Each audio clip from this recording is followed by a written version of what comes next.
Hello class, we are going to discuss about the new topic. This is the second lecture of FSC part 2 6 chapter.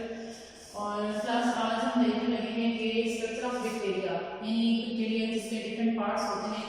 तो आज हम one by one जो हमने कल कहा था कि कुछ किसी बैक्टीरिया के अंदर वो पार्ट्स होते हैं किसी में नहीं होते, तो आज एक ऐसा बैक्टीरिया स्टडी करने लगे हैं जिसके अंदर वो सारी चीजें हैं जो हमने कल देखा था कि वो किसी में होती हैं और किसी में नहीं होती। Let's start today's lecture, that is structure of bacteria.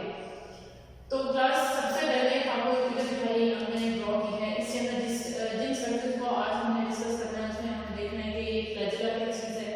ये भी बैक्टीरिया के अंदर प्रेजेंट है। फ्लैजेला राइज कहाँ से होता है? बेसल बॉडी से आ रहा है। उसके बाद एक इसका सेल एनवेलप है जिसको हम बोलते हैं सेल वॉल है। फिर उसके अंदर इसका लिविंग मटेरियल होता है जिसको आप बोलते हैं सेल मेम्ब्रेन है क्लास। उसके साथ आज हम इसका एक और स्ट्रक्चर स्टडी करेंगे जिसको हमने लेबल किया यहाँ पे पिल्ला है, ठीक है। अब ये सारे स्ट्रक्चर जो है वो कैसे बनते हैं, कहाँ से अराइज होते हैं, ये सारा देखते हैं हम नंबर 1 को। Let's start with flagella. Class flagella क्या चीज है? एक ऐसा लोकोमोटिव ऑर्गन जिसके जरिए जो बैक्टीरिया को एक जगह से दूसरी जगह मूव कर सकते हैं। अब हमने कल बात की थी कि बैक्टीरिया जो होते हैं वो सबके अंदर फ्लैजेला नहीं होता, ठीक है। तो वो बैक्टीरिया आपके माइंड में क्वेश्चन आ सकता है, वो बैक्टीरिया कैसे जो है वो एक जगह से दूसरी जगह जाएंगे? तो वो बैक्टीरिया स्लाइड करते हैं, ठीक है। यानी जैसे स्लाइडिंग की जाती है from high area to low area जाएंगे, वो ऊंचाई से नीचे जाएंगे तो वो स्लाइड करना शुरू हो जाते हैं। उस तरीके से जो है वो एक जगह से दूसरी जगह मूव कर जाते हैं। कुछ बैक्टीरिया ऐसे होते हैं जिस तरह का जिस साइड पे मूवमेंट करनी है उसी साइड पे जिस तरह फ्लूइड मूव कर रहा होगा, यानी जैसे वाटर है उसके साथ में मूव करते हैं from one place to another. जो फ्लैजेला है उसके अंदर अब ये जो स्ट्रक्चर है कहाँ से अराइज हो रहा है बैक्टीरिया के अंदर, अगर किसी बैक्टीरिया के अंदर पाया जाता है तो ये जो फ्लैजेला है ये बेसल बॉडी क्या चीज है? एक ऐसा स्ट्रक्चर जिसका स्ट्रक्चर हमने सेंट्रियोल के साथ थोड़ा बहुत हमने डिस्कशन की थी कि सेंट्रियोल जो होता है उसके अंदर जैसा उसका स्ट्रक्चर है 9 माइक्रोट्यूब्यूल बनाती हैं, इसी तरह जो बेसल बॉडी बनाएंगे वो भी 9 माइक्रोट्यूब्यूल्स होती हैं। लेकिन थोड़ा सा इसमें ये डिफरेंस है कि अगर 9 माइक्रोट्यूब्यूल्स ने एक सेंट्रियोल बनाया था तो इसी तरह आपके पास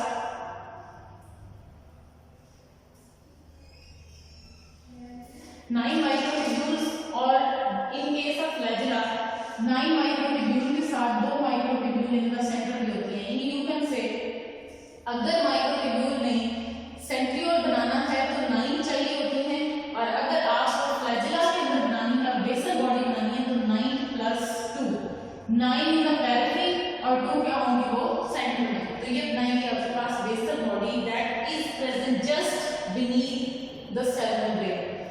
सेल मेम्ब्रेन के बिलो एक स्ट्रक्चर प्रेजेंट होगा जिसके अंदर से ये फ्लैजेला अराइज होता है। उस स्ट्रक्चर को हमने नाम क्या दिया? बेसल बॉडी का। और बेसल बॉडी के अंदर जो अरेंजमेंट है माइक्रोट्यूब्यूल्स की वो कैसे होगी? 9 + 2 9 पेरिफेरी में और 2 इन द सेंटर।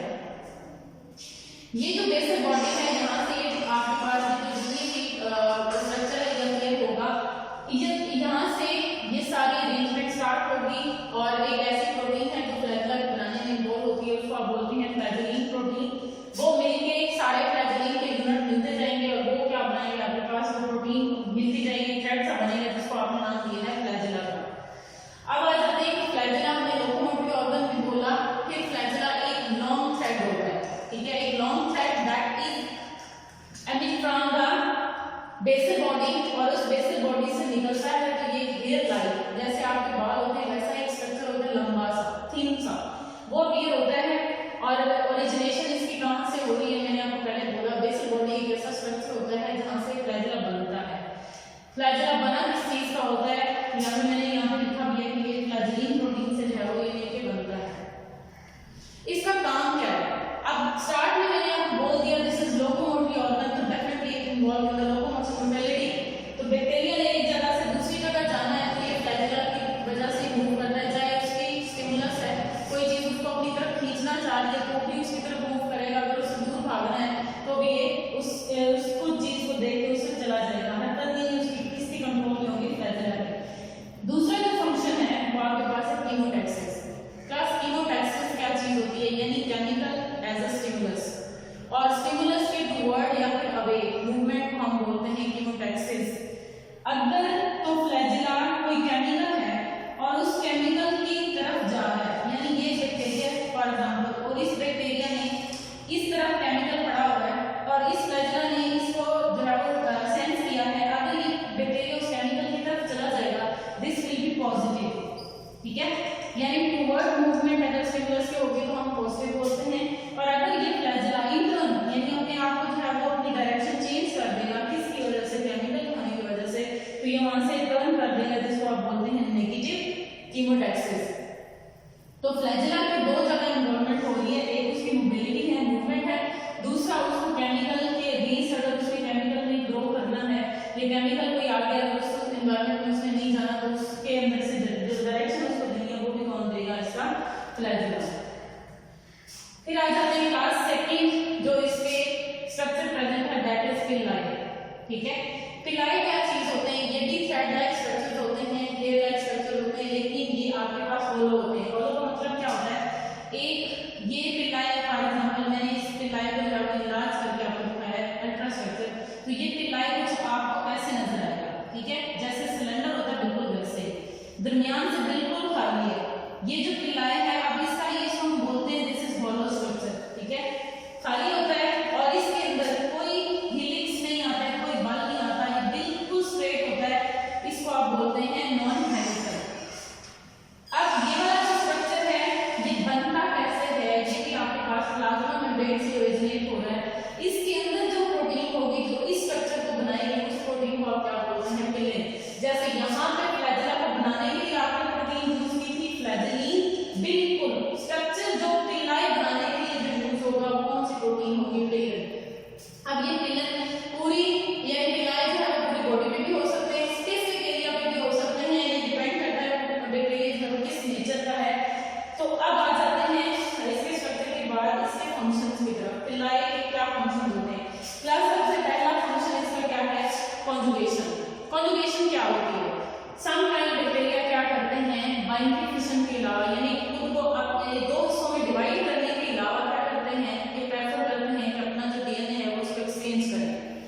एक्सचेंज में कोई जो है वो मेल फीमेल का केस नहीं होता, इनके अंदर हम स्ट्रेन्स देते हैं, एक जो अपना डीएनए शेयर कर रहा होगा और दूसरा जो उसको ले रहा होगा, हम पॉजिटिव और नेगेटिव या डोनर और रेसिपिएंट का वर्ड हम इनके लिए यूज करते हैं। फॉर एग्जांपल आपके पास एक बैक्टीरिया है जिसके अंदर जो है वो उसका जीनोम प्रेजेंट, हमने इस बैक्टीरिया को नेम लेबल दिया ए, इसने जो है वो ज्वाइन करना है दूसरे बैक्टीरिया को जिसको हमने लेबल दिया बी, यानी इसने इसको ट्रांसमिट करना है, क्या करेगा, इसके अंदर भी पिलाई प्रेजेंट है और इसके पास भी पिलाई प्रेजेंट हो। अब इनका यूनियन कैसे होगा, जो ए बैक्टीरिया है उसने अपने आप को ऐसे पोजीशन देनी है तो उसका पिलाई और जो दूसरा बैक्टीरिया है उन दोनों के पिलाई बिल्कुल एक दूसरे के एग्जैक्ट लोकेशन पे आ जाते हैं। अब इन दोनों पिलाई जो है वो फ्यूज करते हैं पास।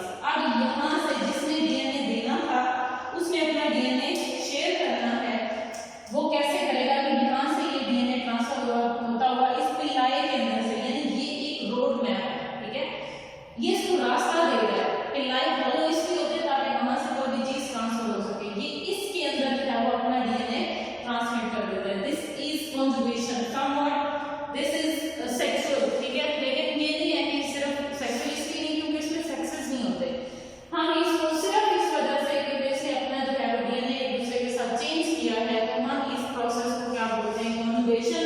और कॉन्जुगेशन उसने कंप्लीट कैसे की है, विद द हेल्प ऑफ पिलाई।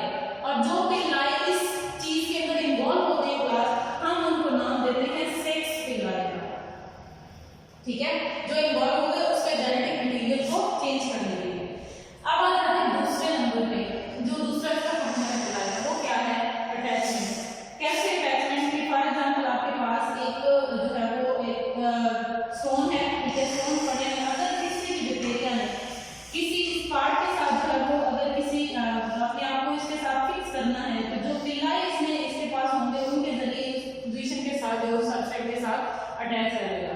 पहला इसका क्या काम था कि इसने यूज किया कॉन्जुगेशन के लिए, दूसरे नंबर पर उसने क्या किया कि जो उसके पास सबस्ट्रेट आता है कोई भी चीज हो सकती है, हार्ट उसके साथ या कोई लीफ हो सकता है, किसी के साथ भी उसने अटैच होना है तो क्या करता है, अपने पिलाई को यूज करके उस सबस्ट्रेट के साथ अटैच हो जाएगा।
like this. Mono means always it is one. तो जब एक फ्लैजेला एक फिलामेंट होगा तो हम उसको क्या बोलते हैं, मोनोट्राइकस। देन आप देखते हैं एक और बैक्टीरिया है, हमने देखा आइडेंटिफाई किया, उस बैक्टीरिया के अंदर आपको क्या नजर आया, उस बैक्टीरिया के अंदर आपको एक साइड पे जो है वो बहुत ही जो सारे फ्लैजेला नजर आया, यानी एक ग्रुप नजर आया फ्लैजेला का। तो आपने इसको नाम क्या दिया, ये टफ फ्लैजेला प्रेजेंट है, उसकी एक साइड में एक पोल है। हम बैक्टीरिया के दो पोल बनाते हैं, ये एक पोल है, ये दूसरा पोल है। तो अगर दोनों पोल्स में नहीं है तो एक ट्राइकस बोल दिया। जब एक पोल पे प्रेजेंट है और एक फ्लैजेला है तो हम इसको बोलते हैं मोनोट्राइकस। अब उसमें क्या हुआ कि एक पोल पे तो है लेकिन एक फ्लैजेला की जगह ढेर सारे फ्लैजेला हैं, तो हम इसको बोलते हैं लोफो। ठीक है, यानी टफ एक ग्रुप, ठीक है, टफ या ग्रुप को हम क्या बोलते हैं, लोफोट्रोपस। ठीक हो गया क्लास। अब आ जाते हैं कि जब हमने फर्दर स्टडी किया बहुत सारे उसमें देखा बैक्टीरिया, हमें कुछ ऐसे भी मिले जिनके अंदर क्या हुआ कि ऐसा स्ट्रक्चर अपीयर हुए कि जो दोनों साइड पे है वो टफ फ्लैजेला आपको नजर आ रहा है दिस। जब दोनों पोल्स पे आपके पास ये टफ फ्लैजेला नजर आते हैं दोनों साइड पे, ए और बी दोनों साइड पे, तो आप इसको बोलते हैं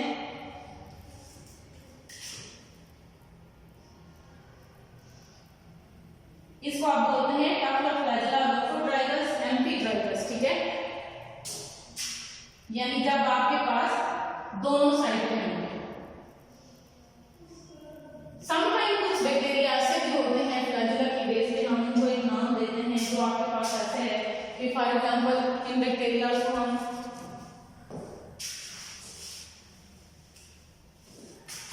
ये ऐसे करके एक सेल है, कुछ बैक्टीरिया ऐसे भी होते हैं जिनके अंदर एक सेल के साथ जब उनको सारी की सारी उसकी पेरिफेरी पे बैक्टीरिया सराउंड कर जाते हैं, बैक्टीरिया को फ्लैजेला सराउंड करते हैं उसकी पूरी बॉडी के ऊपर, तो हम उसको क्या बोलते हैं, पॉलीट्राइकस। की बहुत ज्यादा जो है वो इसके फिलामेंट्स होते हैं जो उसकी पूरी बॉडी के ऊपर स्प्रेड होते हैं, उसके साथ अटैच होते हैं, उसकी सरफेस पे होते हैं। कोई पोल नहीं है इसमें, पोल के ऊपर नहीं प्रेजेंट होते बल्कि सारी साइड से इसको सराउंड कर लेते हैं और इसको हम क्या बोलते हैं, पॉलीट्राइकस। अब आ जाते हैं फ्लैजेला और पिलन की डिस्कशन के बाद आगे हम तीसरा एक क्वेश्चन देखते हैं जो सेल का एनवेलप हम बोलते हैं। ये तो था एडिशनल स्ट्रक्चर, यानी आपके पास फ्लैजेला के अंदर ये भी प्रेजेंट होते हैं। अब आ जाते हैं सेल का एनवेलप क्या होता है। एनवेलप क्या चीज होती है, लिफाफा जिसके अंदर हम किसी चीज को बंद करते हैं। अगर किसी चीज को प्रोटेक्ट करना है तो हम उसके ऊपर एक कवरिंग दे देते हैं। वो कवरिंग जो है जब आपके पास बैक्टीरियल सेल मेम्ब्रेन को मिलेगी तो हम उसको बोलते हैं बैक्टीरियल सेल एनवेलप।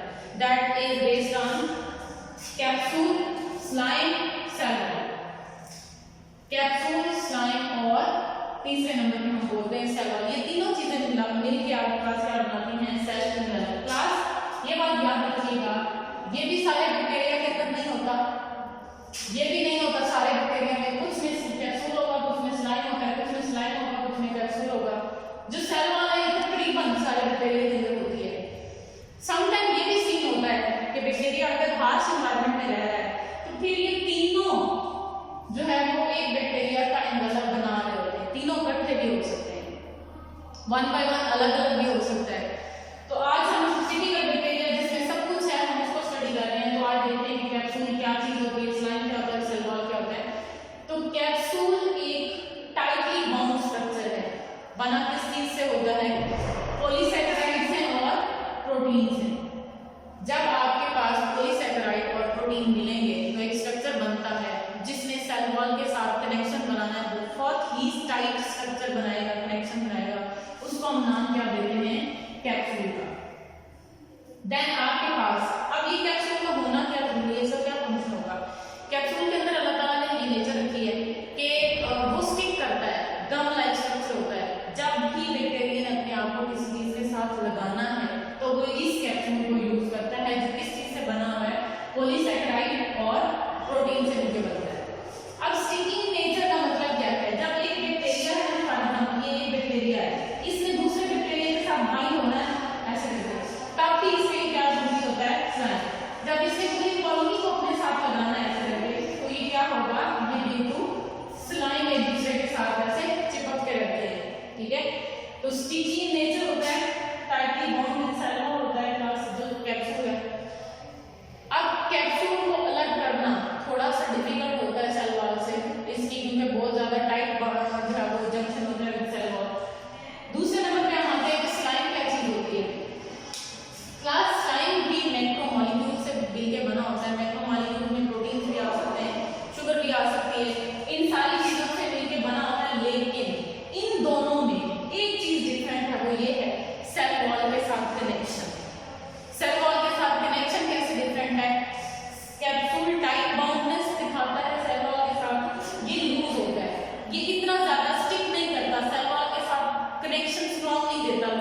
बैक्टीरिया के अंदर स्लाइम की इंपॉर्टेंस ये है कि ये आपको जो किसी होस्ट सेल के अंदर अगर ये जा रहा है तो होस्ट सेल के अंदर क्या होता है, होस्ट सेल के अंदर कोई भी बाहर से चीज जाती है ना, कोई सॉलिड पार्टिकल, तो वो इमेजिनेशन करता है, लाइक इसने इस सेल ने इसको इनहेल किया, ये बैक्टीरिया उसके अंदर जाएगा, जब ये अंदर जाएगा तो बाकी जो जहां पे ये फिलिंग हुई थी इसके साथ ये इसके अंदर आ गया। अब काम क्या, बाहर से चीज आ रही है तो हमेशा सेल ये करता है कि उसको डाइजेस्ट करेगा, उसको तोड़ेगा, अपने एंजाइम उसके ऊपर डालेगा, उसके साथ अटैक करवाएगा, रिएक्शन होगा। बट क्या होता है, जब इस बैक्टीरिया पे स्लाइम मौजूद होगा तो जो फेगोसाइटिक एक्टिविटी है वो नहीं हो सकेगी। जब ये नहीं हो सकेगी तो बैक्टीरिया किल नहीं होगा, किलिंग जो है वो बैक्टीरिया की वो नहीं होगी। क्यों नहीं होगी, क्योंकि उसके ऊपर क्या प्रेजेंट है, स्लाइम प्रेजेंट है। अगर बैक्टीरिया किल नहीं होगा, उसको डाइजेस्ट नहीं किया जाएगा, तो फिर बैक्टीरिया जो काम करने आया है सेल के अंदर वो करके ही रहेगा। मींस उसने क्या इंक्रीज कर देनी है, उसके अंदर वो डिजीज काज करने आया है, उसको इन्फेक्शन देगा तो वो देगा, क्योंकि आपके जो सेल का काम क्या था, फेगोसाइटोसिस करें, तोड़े उसको, आपके एंजाइम्स को खत्म कर देंगे, फिर तो आपका सेल सेफ रहेगा। लेकिन अगर ये इंगल्फ हो गया और आपके एंजाइम से भी बच गया तो फिर ये क्या करेगा, इसके अंदर ये पैथोजेनेसिस करेगा, ये आपके अंदर डिजीज काज करेगा, और पैथोजेनेसिटी की जो रेशो है वो स्लाइम के होने की वजह से इंक्रीज हो सकती है। उसके बाद है लूज कनेक्शन भी बढ़ चुके हैं, सेल वाल के साथ लूज कनेक्शन होता है। तीसरे नंबर पे आ जाती है the basic and important part of the calcium, that is cell wall. Cell wall को डिफाइन कैसे करते हैं कि एक्स्ट्रा जो सेलुलर मटेरियल है, यानी जैसे स्लाइम है या उसके साथ एक्स्ट्रा सेलुलर मटेरियल के अंदर, inner to extra cellular material, for example this is the extra cellular material, ये सेल वॉल है आपके पास। अब सेल वॉल के अंदर क्या होगी, यहाँ पे ये सेल मेम्ब्रेन, तो सेल मेम्ब्रेन के आउटर और एक्स्ट्रा सेलुलर जो मटेरियल है उसके इनसाइड क्या चीज प्रेजेंट होती है, रिजिड स्ट्रक्चर होता है जिसको आप नाम देते हैं सेल वॉल का। अब ये सेल वॉल क्या करती है, रिजिडिटी है, बढ़ाती है सेल वॉल की रिजिडिटी, और जब रिजिडिटी बढ़ेगी तो डेफिनेटली जो सेल के अंदर पानी जाएगा, और पानी जाने की वजह से जो सेल ब्रेक होने लगा है, सेल को प्रोटेक्शन मिल जाएगी, एक सपोर्ट मिल जाएगी। जब उसके ऊपर एक एडिशनल कवरिंग होगी तो वो कवरिंग भी क्या है, हार्ड है। अब वो हार्ड कवरिंग की वजह से जब सेल के अंदर पानी जाएगा, सेल अपने एरिया से थोड़ा सा बड़ा होगा। सेल मेम्ब्रेन तो फ्लेक्सिबल होती है, जब वो सेल मेम्ब्रेन अपने एरिया से बढ़ेगी तो इस जगह से एक्स्ट्रा बढ़ेगी तो सेल वॉल क्या करेगी, उसको सपोर्ट देगी ताकि वो रप्चर ना हो। अगर वो नहीं होगी तो थोड़े टाइम के बाद वो अपने एरिया से अपनी कैपेसिटी से जैसे इंक्रीज होती है वो टूट जाएगी। तो हम कह सकते हैं it is rigid structure, it provides protection against lysis, lysis the bursting of cell, यानी सेल मेम्ब्रेन का टूट जाना, और maintain the shape of cell. जो आपके पास बैक्टीरिया की जो शेप है, बैक्टीरिया की स्पेसिफिक शेप होती है, जैसे हमने कल भी 3 तरह के बैक्टीरिया पढ़े थे, स्पाइरल होती है, बैसिलस है या कोकस है, वो जो एक शेप मेंटेन करनी है वो भी बैक्टीरिया की शेप को मेंटेन करता है, सेल वॉल मेंटेन करता है। अब आ जाते हैं कि जो आपके पास ये बैक्टीरिया सारे के सारे, एक चीज जो आपको याद रखनी है कि फ्लैजिला, पिलाई और जो सेल वॉल है, ये जो सेल एनवेलप है, ये आपके पास इतने मोस्ट इंपोर्टेंट फीचर्स हैं इसके बैक्टीरिया के कि अगर फ्लैजिला नहीं होता, जिनके पास नहीं होता उन्होंने स्लाइडिंग करनी है या मूव कर लेना उसके जरिए, और जो सेल एनवेलप है अगर ये नहीं होगा तो जो सेल वॉल नहीं होगी तो डेफिनेटली क्या करेगा, उसका जो सेल है उसकी शेप जो है वो खत्म हो जाएगी, मेंटेन नहीं होगी और सेल ब्रस्ट कर जाएगा। This was all about today's